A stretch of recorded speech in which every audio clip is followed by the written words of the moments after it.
Yo, yo, what's up, guys? It's your boy, Mr. Chow, your boy Mike here, coming at you with a video. In this video, I'm going to talk to you guys about and depict what happened one time when I was at an abandoned insane asylum in the state of Connecticut, known as Fairfield Hills State Hospital. So let's jump right into it. It's story time, so get comfortable, because here we go. I was with my girlfriend Alina at the time, and we drove there, we parked our car, went in a few buildings, but one building we happened to go into just had crazy and intense vibes.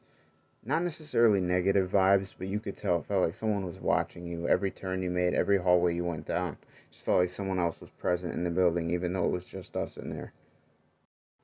So I believe we go up to the second or third floor, I want to say, and that's when all hell breaks loose, per se. We're walking down the hallway. I actually have an EMF meter with me depicting and detecting electromagnetic frequencies in the atmosphere. So I'm trying to capture a ghost literally on my EMF meter. And the thing starts going off like crazy, like spiking and showing signs of EMF readings. And it's just going off and acting up like crazy, right? So that freaked us out a little bit. But maybe not freaked us out, but that was like a sign that there was something with us in the building. So we continue down this old hospital hallway, and as we're about a middle section ways down the corridor, we stop, and at the end of the hallway, there's a door that leads to a staircase that goes down back to the first or second floor. I believe we're on the third floor, like I said. In any case, after all the EMF spikes went off, and then we were getting signals on our EMF reader that there was something there, and it was detecting it. Out of the corner of our eyes, or no, literally looking straight forward, we saw a dark black apparition at the end of the hallway near the door going to the staircase, going down to the second and first floor. And we froze. And the next thing you know, it disappears behind the little crack. The door was cracked open at the end of the hallway going to the staircase. So you could see it kind of maneuver its way through the crack and then continue down the stairs. We saw that with our own eyes, which is crazy. And sorry, the video got cut off there. I ran out of storage. I had to delete some stuff. So if it kind of lags for a second and it sounds stuttery, it's just because I had to include another video clip over the first video because it got cut off. But in any case, after that black apparition moved through the doorway and down the stairs from what we saw or were able to see, we instantly, I got the chills like crazy. The hair on my arm stood up. And we proceeded a little bit more down the hallway towards the door. We didn't make it to the door per se, but we were getting close enough to the point we felt the energy in that atmosphere there. And it just felt like this oppression and this sad and gloomy type feeling. And at that point, you could instantly tell that there was something supernatural taking place in that facility.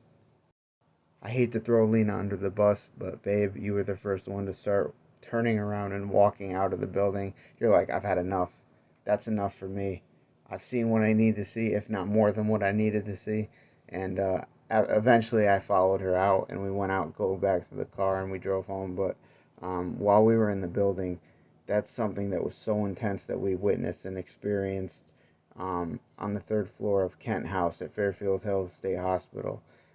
So if you all want to check out, if it's still open and not boarded up, and you want to check out the third floor of Kent House, be my guest, because that building is definitely one of the most haunted buildings that remain on the property in Newtown.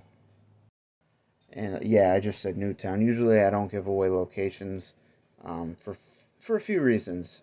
I don't need to go into details, but Fairfield Hills is pretty well known, and it's a really classic and notoriable place for people to go and explore. So I know a lot of y'all already know about it, so I don't need to cut any corners and try to hide things from you about the location. It was at Fairfield Hills State Hospital, so yeah, that's that. We actually caught the apparition on camera. You can see the door, and it actually opened the door slightly as it went through the door into the staircase. So that was what really made us turn around and head back to the car almost instantly, because it literally physically moved. the door. So whatever the entity was or the apparition was had enough strength and energy to move a door, a solid, heavy, insane asylum door, um, which blew our minds. So once we get back to the car, we're just discussing it and talking about it. And we came to the conclusion that it definitely was something paranormal. There was no one else in the building, no one else at the end of the hallway. It was a dark apparition, a shadow figure that moved, that we caught on camera. Unfortunately, the footage is lost. It was on my old phone that broke recently. I don't have access to it anymore. So that's really, really beat, and it sucks because I would have included it in this video, the clip. But it might be on one of my videos actually on this channel. So if you look at some of my Fairfield Hills videos, you might be able to find bits and pieces of it in there, if not the whole thing that took place. But to make a long story a whole lot shorter, that's what happened that day. It's going to be with me for the rest of my life. That's just one out of several paranormal experiences that I've run into and had in the last few years at least. So I just wanted to let you guys know about that and give you a quick little story. And had nothing else to do, so I figured I'd make this video because why not? So as always, guys, without going into any more details, stay tuned for more content to come. Got a lot coming out for y'all. And stay tuned, like I just said. And I appreciate all your support. Drop a comment down below if you please. Let me know what you thought of the video and if you've had any experiences at any insane asylums or wherever you went to explore, or specifically even Fairfield Hills. That'd be awesome. And if I didn't say it, I can't. I'm so tired right now. If I didn't say it, drop a like. I'd appreciate it. And make sure you smash that subscribe button, guys. I also really appreciate you for that and all the support. So with that, that brings me to the closure of this video. So as always, ladies and gentlemen, cheers and ciao. Peace, y'all. Till next time.